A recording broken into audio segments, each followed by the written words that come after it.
right, so I'm going to go ahead and stop sharing my screen. Welcome. I'm Cody Horton. I'm the Managing Director for Diverse Recruiting Experts. I'm thrilled to have my guest, Julie Sowash, with us today. She's a recognized speaker, a leader in disability and veteran hiring, and she's going to share some amazing information with us today to help move your inclusion practices forward. So Julie, I wanted to just kick it over to you and let you talk a little bit about your background and some of the great stuff that you're involved in. Yeah, no, thank you. Thank you everyone for coming during what I know is getting to be a busy pre-holiday week. My name is Julie Sowash. I am the co-host of a podcast called Crazy and the King with my good friend Torrin Ellis, who is a D&I kind of rock star that you all probably know. I am also the executive director of a nonprofit called Disability Solutions, and we're really like a niche RPO for disability and disabled veteran recruiting. And so we work with about 30 clients or 30 companies to help them build employer brand, build strategy, build process within the hiring systems to help people with disabilities get through. And one of our first companies that we work with, Pepsi, was actually just awarded the Excellence in Disability Inclusion Award from the Department of Labor. So we're really, really proud of that. And they've hired about 2,000 people with disabilities through the program we built with them called Pepsi Act.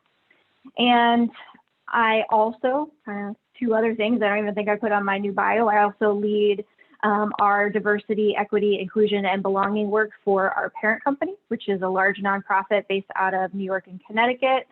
And I am a person with a disability.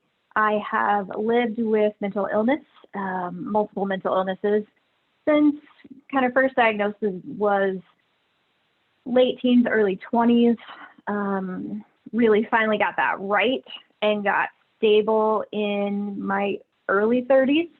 And have been lucky enough to have amazing employers and support systems that help me recognize what stable looks like.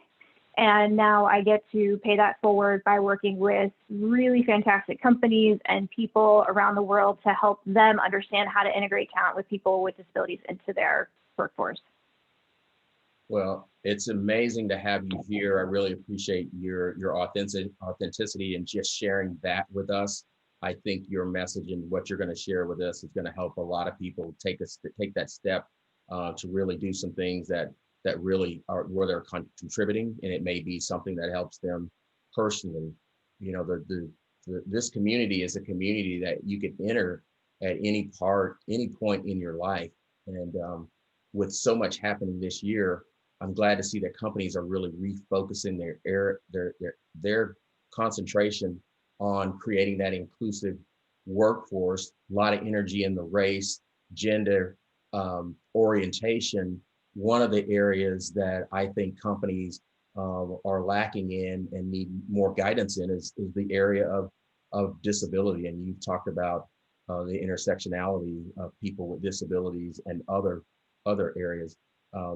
What does the disability landscape look like in the US and maybe around the world? It's a great question. So actually, disability is the largest diversity group on the planet.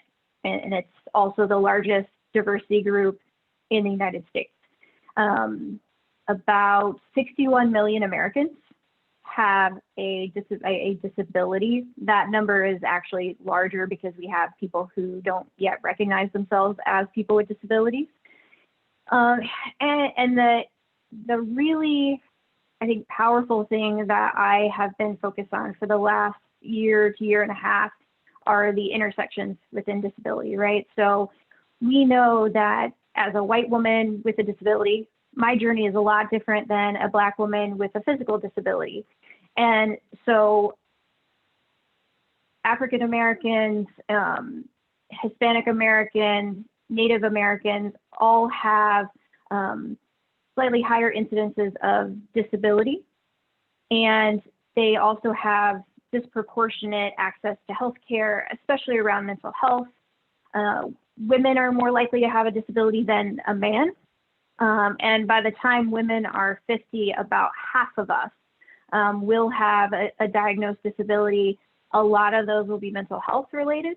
And mental health, just as a side, because that's such a huge conversation that we're having right now, there's about 45 million Americans every year who have episodic or chronic, like I do, so lifelong mental health disabilities. And we know that the pandemic has actually driven that number even up. And so when you think about disability, really it's usually based around your experience, right? So if you know someone who has a disability, or like we were talking with Justy before, and he knows some ASL, so he has some friends who are deaf, and that's your experience. And it's really hard to kind of understand the vastness of the community and the diversity within the community, because we are predisposed to think about what our experience has already been, good, bad, or indifferent, and even how people with disabilities are portrayed or not portrayed in our media. So we're a big, big community. You can join us anytime. You're always welcome. And we are very, very intersectional. And we have such an opportunity as a community right now to really understand how to support those intersections and how to grow opportunity for people within different communities that are also a part of ours. Yeah, no, and you covered a lot there. I want to really want to get into a little bit more understanding of the intersections. Before we get to that, I think one of the things that's out there, if we just level set a little bit, what are some proper terms to use when speaking about disability or regarding people or regarding a group?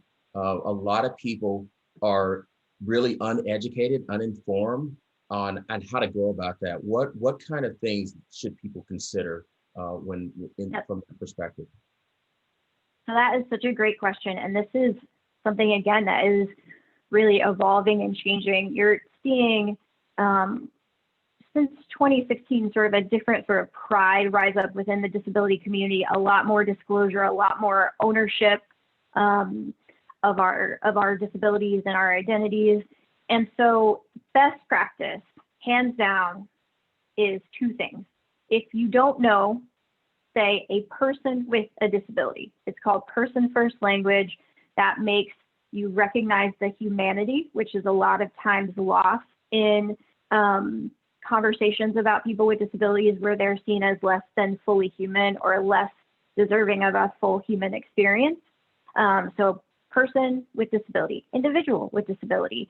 You can say person with autism, or you can say any given disability as long as the person goes first. And then the second best practice is to use the term that the person uses. And with any identity group, any group that is kind of discovering their diversity, you will get people who want to use different terms. I say I'm a disabled white woman. I don't need that person first. I want to project my pride in who I am and in my community, and that's my choice. What we really, really, really, really want to get away from, and if you guys kind of take anything away from this, there's certain words that we don't want to use. So obviously we never use the R word. I think that's a given. Never use the R word. Handicap is no longer an appropriate term. And we don't want to use terms that create a childlike aura around adults with disabilities. So special needs, specially able, differently abled.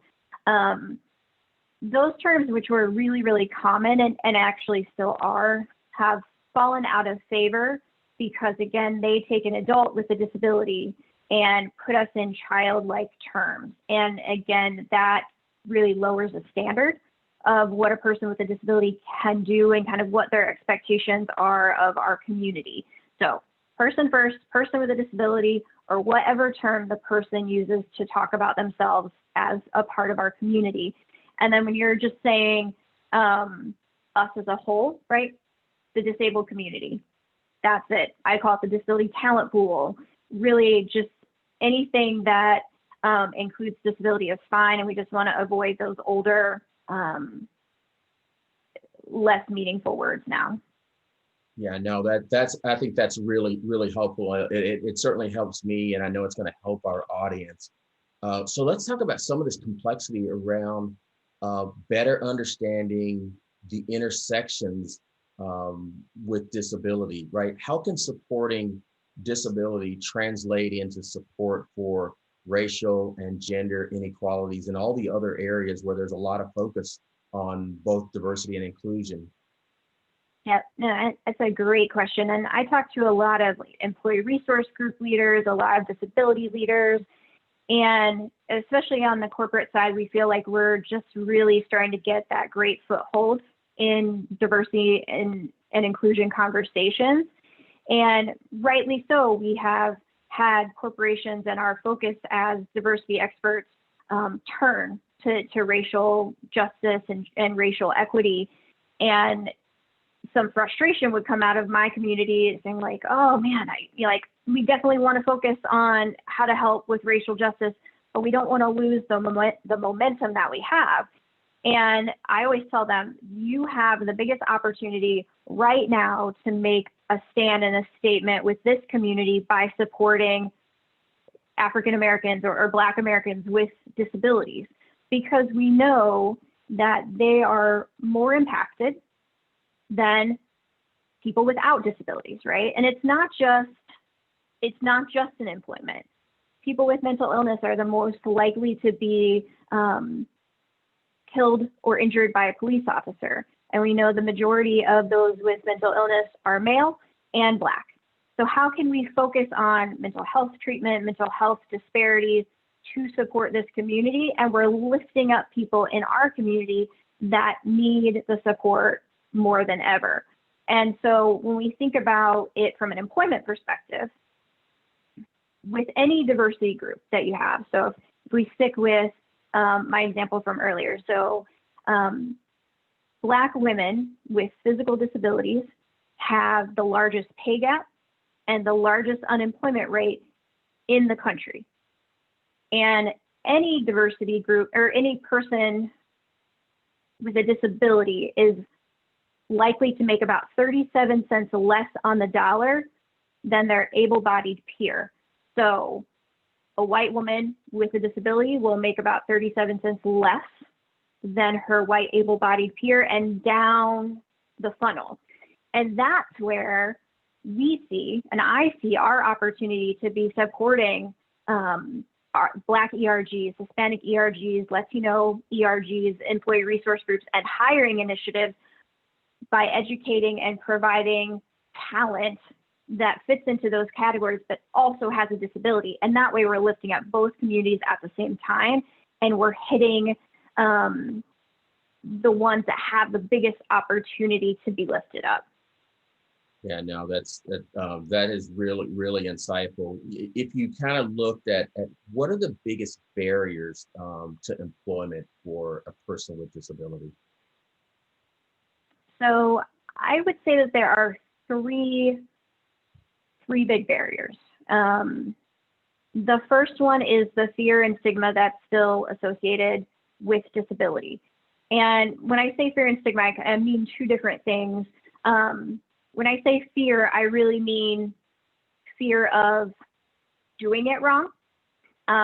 Whenever we're interacting with someone who's different from us and it's the first time, we're very uncomfortable, not sure what to do, not sure how to ask, don't want to make people uncomfortable. So we avoid those situations. Instead of embracing them and figuring out how to do it right, we avoid it. And so that fear of mucking it up, it is huge. And the stigma is really related to how we think about people with disabilities as humans, right? So there is always kind of this thought process in the back of your head that says, my gosh, if a person with a disability can do my job or can do this job, or like as an able-bodied person, what should I be doing? What should I have accomplished? And that's something that we call ableism, right? And it's the belief that the able body is superior to a different body. And we have to really focus on getting those ableist thoughts out of our head and then being able to put action behind them. My favorite way to say it is it's the yeah, but, right? We could hire people with disabilities, but, right? And so the fear and stigma is a big, big piece of it. And just understanding, that's why I love to talk about the intersections and how big our communities are, right? There are like 31 million working age adults with disabilities in the United States right now. And a lot of us have invisible disabilities. So if we can get past some of that fear and stigma and also get past the ableist ideas that we should be doing more if a person with a disability can be a part of our organization, right? It's not a reflection of you, we're equals. And the other biggest thing, and I'm sure every recruiter can attest to that, is the technology and the systems and the process, right? So the data management techniques, the processes that are a part of all of these vendor systems that get you from how do I learn about a job to how do I get to that interview to how do I get to my first day of onboarding are built to exclude, right? And there's, I'm not saying that as, I might be saying it as a negative, but it's meant to whittle down the funnel. It's not meant to provide opportunity, right? Because the way that we look at hiring in the United States versus a lot of other countries is how do we mitigate our risk? How do we do it in the fastest way? And how do we make sure that we have the least amount of kind of human interaction? And so whenever we're helping a company start to develop a strategy around hiring, you have to have those systems, right? The government says you have to have them. The sheer volume that we're dealing with it makes it necessary, right? And so many times when you've seen like a disability hiring initiative from, back in the olden days, they would want people to not have to apply to the job and to be in a separate system or to be, kind of really white glove through the system or through the process without necessarily being on the system of record. And the biggest unlock that we've had at Disability Solutions in terms of how to have scalable, replicatable impact is we know that person, that candidate needs to live in your system of record. But we also know that that's where we have the opportunity to create different paths into the hiring manager interview, into, getting the interview scheduled, and really very simple things that we recommend within an applicant tracking system, within how you're advertising, and how you're outreaching to job seekers, how you're onboarding them. We can deal with a lot of that within the existing technology. And that is the way companies really, when they're thinking about how do I design for talent with disabilities, one, you have all the data in your database, right? You have so much data to learn about where qualified candidates are falling out. And then you can decide how do I create opportunities within those data processes and those vendor management techniques or data management techniques, excuse me.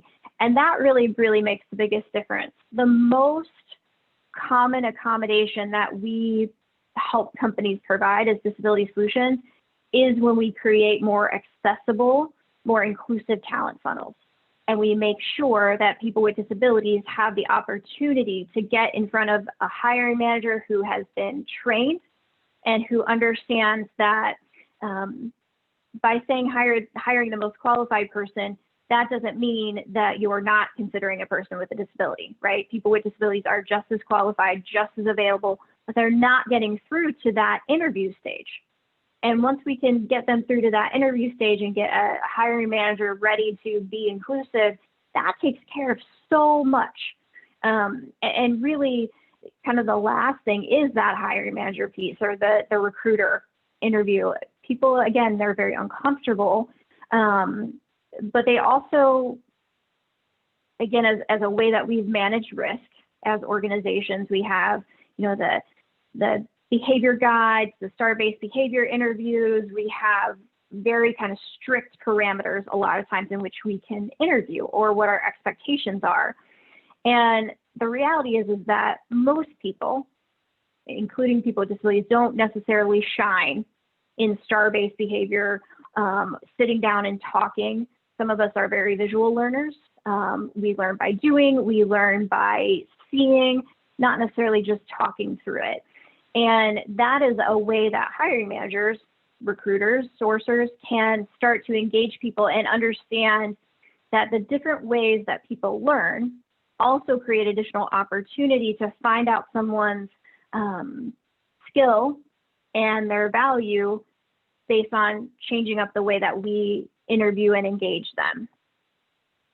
No, I think what you just talked about is really critical. I want to step up a level up above that, because I think I think you've got some things that you could share on the how to get this done, but there's also the need to get that mind share and to get the companies, and we'll take your D&I leader, to be intentional about the focus on people with disabilities. Certainly, there's a focus on gender, race, ethnicity, all the other areas. How do you get that mind share and get people to be intentional at that leadership level, so that there is a deliberate focus on engaging people with disabilities? So that's kind of the golden question, right? I mean, we're still really far from the table in a lot of these conversations. In 2018, only 4% of the Fortune 1000 included disability in their diversity and inclusion strategy. So you're leaving out the largest diversity community in the world. That's not diverse, right? That's diverse-ish, right? And so we have to be able to become a part of the conversation and to get the attention of D&I leaders. And, you know, I've had some really tough conversations, if I'm going to be frank, with D&I leaders who've told me there's not an appetite for disabled people. There's not an appetite for people with disabilities in this company. We're going to focus on race and gender. And the thing that I tell them, and I'll say to you, if you don't mind, don't kick me off, is y'all have been working on race and gender for 30 years and you haven't gotten it right yet. That doesn't mean that we should wait. That means we should be a part of every one of those conversations, and we should be supporting race and gender by including disability. And it's not an easy conversation to have, because I don't want to take focus off where it should be. But the biggest thing that frustrates me about diversity and inclusion and talent acquisition leaders a lot of time is that they will tell one diversity group, you have to wait because we have to focus on this other diversity group, right? Thus pitting us against each other instead of making the pie bigger. They're saying, you guys fight over these ever decreasing slices of pie, and sorry, blame that group, blame this group.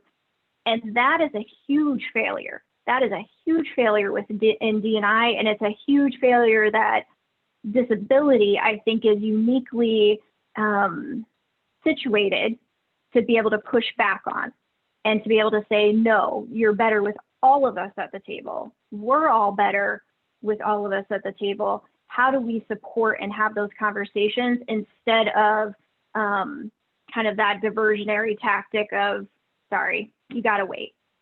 Yeah, no, I really do appreciate you bringing that up, right? And, you know, we're trying to speak truth to power because it's about inclusion and it's about everyone, and it's not a serial thing where you do this one and then you do the next one and then you do the next one. We'll never get there with that mindset. So I'm really glad you brought that up. So for the recruiter, if the recruiter wants to make a difference and have an impact, and they don't, without having to do some big broad policy change, how can they help people with disabilities have a better experience in the hiring process at their level, while, you know, leaders are getting their head around it? What can the person who's interacting with talent all the time, what can they do?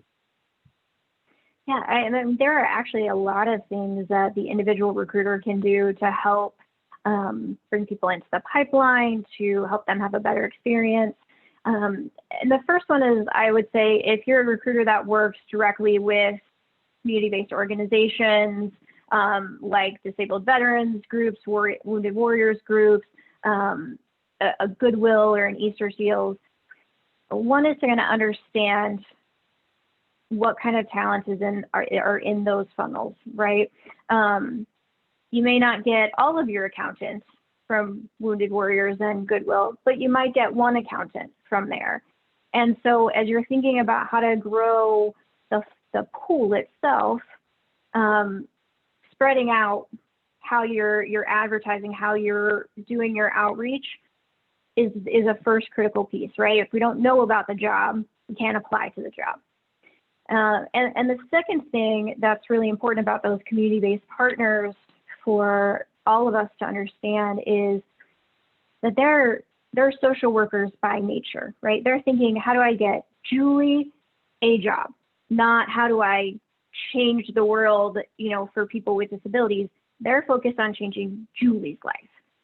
And they don't have the business savvy or the business experience that we have as in private corporations or non-governmental, nonprofit organizations. And so there is an element of upfront commitment on education with those community-based organizations to get the best talent back out. And that's really helping them to understand, right, what are the functions of the job, having them even, come in and demonstrate how a job is done. Providing that transparency is really important. Providing good feedback when a candidate isn't a good fit, it will help them get better. And they do. That's what they want to do. That's their passion in life.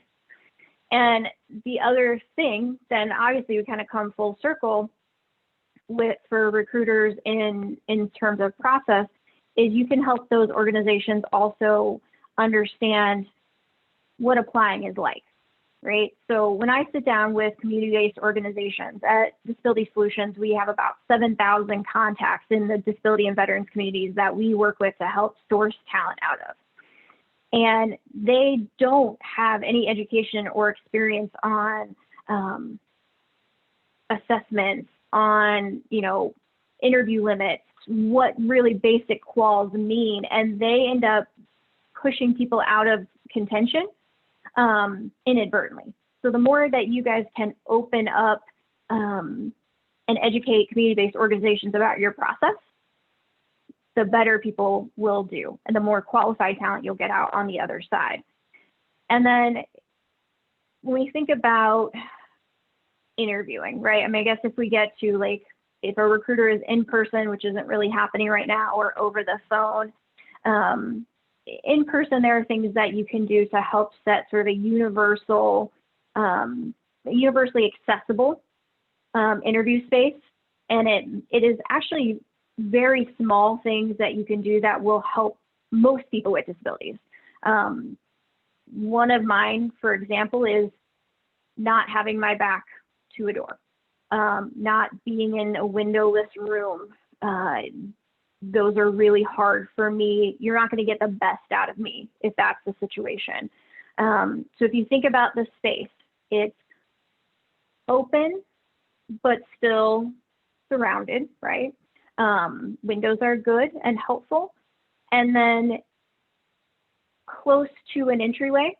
If you are walking a facility and you're thinking about, if I was rolling through here, could I roll all the way to the interview room? If I had a mobility impairment, how long is that walk?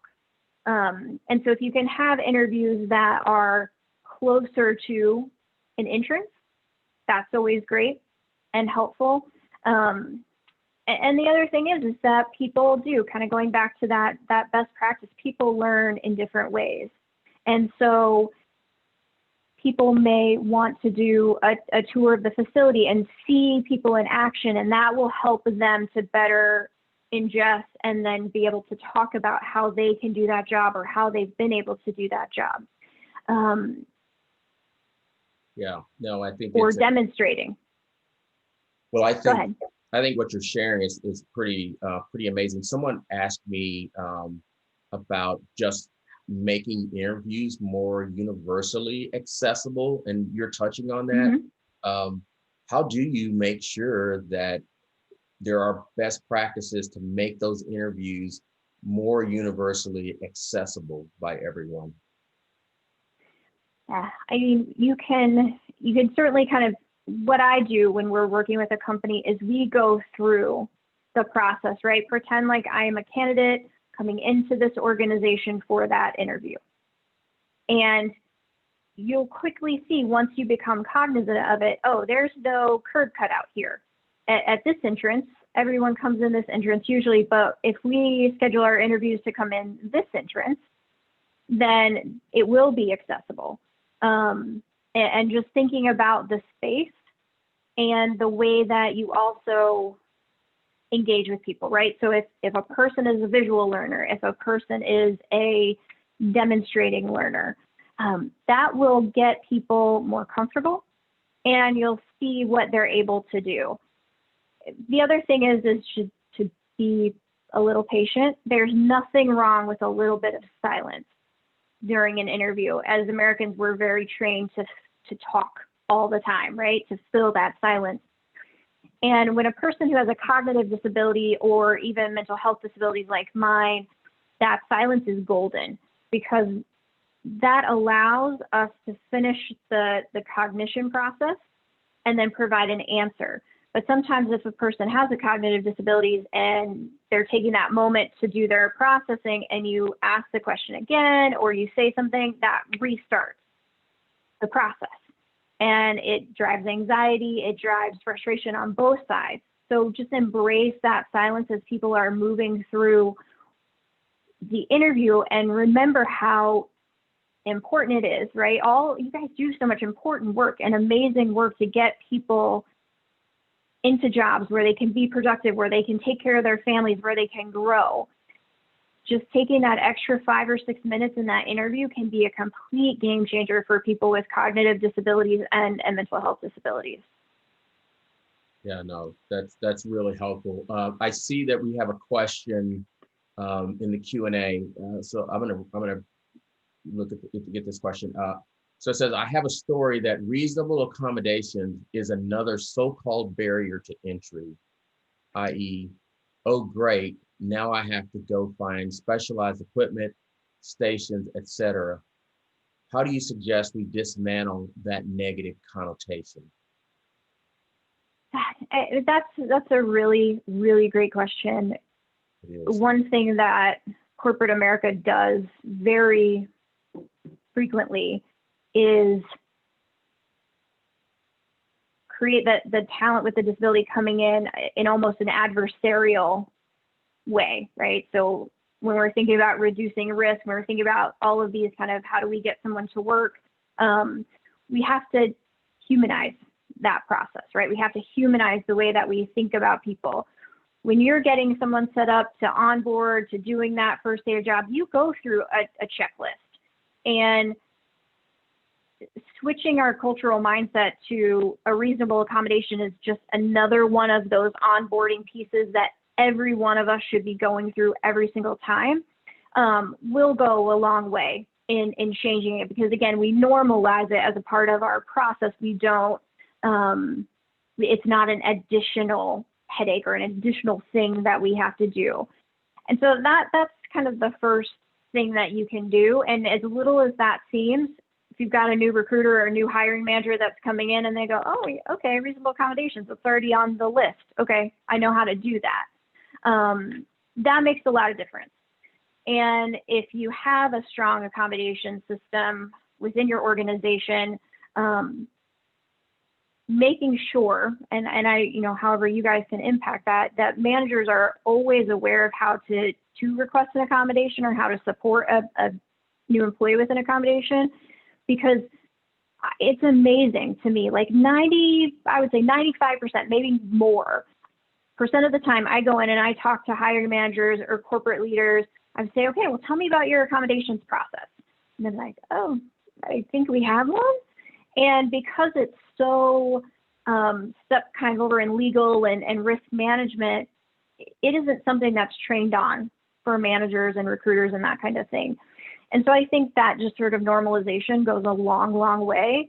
And we've had some other companies do great things in terms of they build a little, I'll call it library, but a small inventory of accessible equipment on a site so that they always have things on hand. And that way they're making it easier on the onboarding process, on the hiring manager. And really, people with disabilities also know a lot of times what we need. So it's also okay to ask, right? If Julie, if you need this, tell me how that can work for you, or tell me how to make this work for you. And we know that we can't always have the Mercedes of accommodations, but we can give you some guidance as leaders about what that accommodation could be and how we've been successful in the past. And the last thing to keep in mind with accommodations is that there are not that many of them that are expensive. And a lot of them are very, very simple ways of managing people or managing schedules that we already do anyway. I always equate it to, I used to be a single parent. And when I had other single parents that worked for me, I was very empathetic because I know you got to get the kid here, you got to do this, you got to do this. And reasonable accommodations really are a lot the same way. They can function in the same way if we just start to think about it as, how do I help this person on my team or who's joining our team have the best experience and be the most productive to help lift up all of us? It's really a mindset thing. And I think it's such a great point. Yeah, no, I really appreciate you sharing that. That comes up. Those are questions that's so common. People think, oh, it's too hard for me to do this, and those are some great points that you've made. I do want to encourage people, if you've got any questions, just put them in the Q&A section. So one of the things that comes up pretty frequently with recruiters is, what should a recruiter do if a candidate discloses that they have a disability during that phone screen? Oh, that's a good question. So there's a couple of different things that you can do. It certainly opens up the opportunity for a recruiter to say, okay, so these are the basic functions of the job. These are the essential functions. Can you do those with or without a reasonable accommodation? And what could that accommodation potentially look like? You're open to that conversation once someone has disclosed. What I think you're actually going to run into more frequently, and how people with disabilities do a lot of self-sabotage in the interview process, is they will disclose their disability and they only focus on what's wrong, right? So when we're doing interview prep for people with disabilities, I hear what's wrong, but I don't hear what's right. Yes, you had an accident, you have a physical disability. How has that helped you to change your approach here? How does getting back to work is really important? And I know we talk ourselves out of so many jobs because we're not confident enough to say, this is who I am. It's okay to be just the way that I am, and this is what I bring to the table. So if you get that negativity, I would encourage you to refocus and rechannel some of that energy back to, tell me how that's impacted your ability to go to work and why you're ready to go to work now. This is a really exciting time for you. You're interviewing, you're getting out there. And the other thing that you can do is just to simply acknowledge it. Sometimes it's just really important for people to feel like they've been heard. And so one time I disclosed my disability to one of the companies, one of the champions in the companies that we work with. And we've been working together for like 8 years now. And it was a meaningful moment because I knew that if I was going to create something great and create a partnership with this person, I needed to be honest about who I was. And so I told him, yeah, hey, I have disabilities, I have mental health stuff. And he went, okay, that's cool. And we just went on. And it very much normalized, but it took that pressure off of me to be able to just let you know, this is who I am, and I'm not ashamed of who I am. So there's a few different scenarios where you'll run into that, and there's a multitude of ways that you can manage it. And even if you notice that someone self-discloses and maybe they're not doing great on like star-based behavior questions, ask them, hey, would it be helpful if we took a walk and I kind of showed you around? And, or, you know, let me show you exactly what this does, and then you can kind of recreate it, or how we break things down. And if someone does that, it actually opens up the opportunity to think a little bit differently about the interview as well. Yeah, that's great. And I want to be respectful of your time. I know you've got a lot going, but there are a couple of things that I think we would want to leave the audience with. One is, what can companies do to ensure that they're including people with disabilities in their target candidate pools? And then what are some tips that you would have for companies looking to actively hire people with disabilities? So in terms of getting people into the candidate pool, the first is that you should be diversifying where you're advertising your jobs. I know that's as old as the hills, but the first barrier to employment is not knowing that job is available. And so that's the first thing.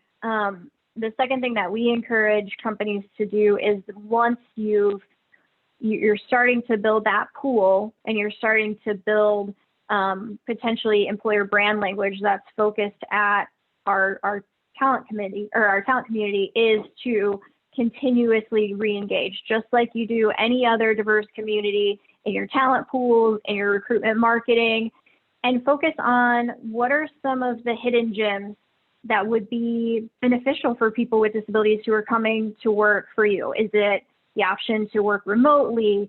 Is it day one insurance? Is it, you know, what are those things that might be attractive to us as a community that you can point out that will help pull us in?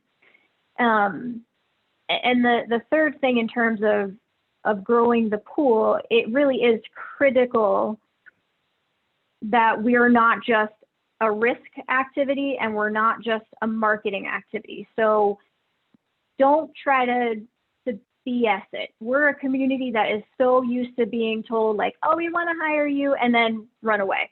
Come authentically. And we don't expect perfection, but we do expect for you to try. And we'll help you get the rest of the way, right? And so it's really a very conscious and active thing, whether that's at the individual recruiter level or it's really at the talent acquisition level. This is a business strategy. And when you start approaching it that way and thinking of it that way, you'll find ways within your existing systems to help talent get more engaged. And then you'll have to repeat your last question. I just did a Julie and forgot what the second one was. Well, I think you hit a lot of the points, right? One of the things is some of the tips that helps companies that are actively looking to hire people with disabilities. And you touched on those. Yeah, so I mean, start in the candidates you already have in the pool, who self-disclosed, who were maybe the tier B candidates. Get them back engaged, get them back in the pool, expand your reach into community-based organizations. And remember that most people with disabilities are not going to be necessarily associated with a community-based organization. They're going to be people like me, especially when you're thinking about professional roles. So how are you reaching out into our community from both a impact and a talent messaging perspective, right? So how do you get someone like me to want to bring myself to your place and also self-disclose and self-ID about who I am as a person? And really, when you think of it in those two buckets, it opens up such a large pool that we don't really consider right now. Yeah, no, that's great. And you touched on veterans and veteran hiring. Any things that you would share? Because I know a lot of companies have that active focus on veteran and military hiring and military spouse hiring. Any things that you would share for people to be able to go and do that might be best practices around in that area? Yeah, so I am blessed enough to be married to a veteran. He was 20 years in the Army and the Reserve, and he was a drill sergeant. So I know what it's like to live with a veteran, with a drill sergeant. And when it comes to veteran recruiting, I really had to do a lot of education, because my initial thought when we started really getting into like wounded warriors and those kind of things is that veterans would not be okay coming through disability focused hiring. That is not the case. They absolutely, some of our most successful candidates who are at like 5-6 years with like a Pepsi or a Synchrony were hired through disability focused activities. Give them that focus, tell them how to get through the path, what's the process, and get me to work. That's really was eye-opening for me, just if I'm honest about my own biases, right? And then like disability, veterans are very used to kind of the flag days and the patriotic messaging. But I think I saw a survey about 4 or 5 years ago that said like 80% of veterans think that companies don't really want to hire them. They really just want to have that good PR message, that good marketing strategy. And I think it's really important that you come very authentically about who you are as an organization and what a veteran can bring to the table.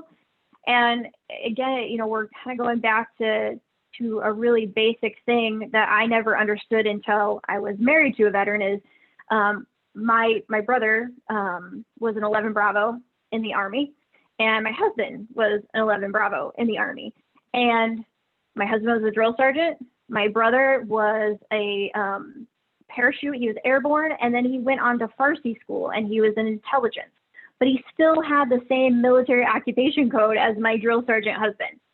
And so when we're looking at those military translators and all those kind of things, they don't tell a true story of what this person has been and done and accomplished within an organization. And so, again, take that extra time, find out what that 11 Bravo really means versus just assuming that that perfect military translation happens, because it really doesn't. Yeah, no, I think it's great. I mean, I think that's a great point and some great suggestions. You definitely shared some amazing work here. I don't know, do you have anything else that you would leave us with? I want to be respectful and get us out of here on time, but anything else that you'd leave us with here? So I just saw another question pop through, and I'll grab it really quick. And so it says, how do you work collaboratively with HR and legal? Another really, really great question. I can tell you that legal is the most challenging, if I'm being frank. Every time we go in and we work with a company, they roll me out to deal with the lawyers. And just today, actually, earlier today. The really cool thing, the really big opportunity in terms of thinking about legal and HR with people with disabilities is that the regulations around affirmative action for people with disabilities very clearly say there is no non-disabled group. So that really allows, when you're thinking about providing opportunity, doing different ways of recruitment, or getting people into the pool and getting them hired, that sort of takes away a lot of legal's fire when they're like, oh, okay. And that was one huge thing that has come out of the work that we did with Pepsi right at the very beginning, was how do we make sure that we're not creating additional risk by providing opportunity? And really the most risk is that you're providing no opportunity and you're standing still. The regulations are very, very generous in my community about how you can create opportunity. And with HR, and I have found really that HR is a lot more receptive to talent with disabilities, and that's especially changed in the last probably 3 years. There is always a focus on that accommodation and that mitigation of risk. But I think as people in the HR community are becoming more aware of who we are as a community, they're more open to those conversations. And it's one of those things where, if I'm being completely honest, it's just a lot of repetition and showing people how a person with a disability can be successful. So there's nothing wrong with kind of starting small and saying, hey, let's try to pilot hiring and see how it goes. Don't expect perfection, because no population is going to have a perfect record, including us. And then start to build that case with legal, with HR, with your business leaders about how this can be really great for your company. And then be prepared to say it again and again and again and again, because it takes time for people to get comfortable, and that's okay. Yeah, no, I think this is all really helpful. I believe that we're going to have a lot of questions. Certainly, if you got questions and you didn't get them in, you can certainly email us and we'll get the questions to Julie. Julie, I want to really thank you for taking time out of your schedule. When's your next podcast? It actually will be out in the morning, and I don't know if you guys know this, but it's Transgender Awareness Week, and Transgender Remembrance Day is on the 20th. So Torn and I talked about kind of just the basics of understanding the transgender community and how to better integrate them into your workplace.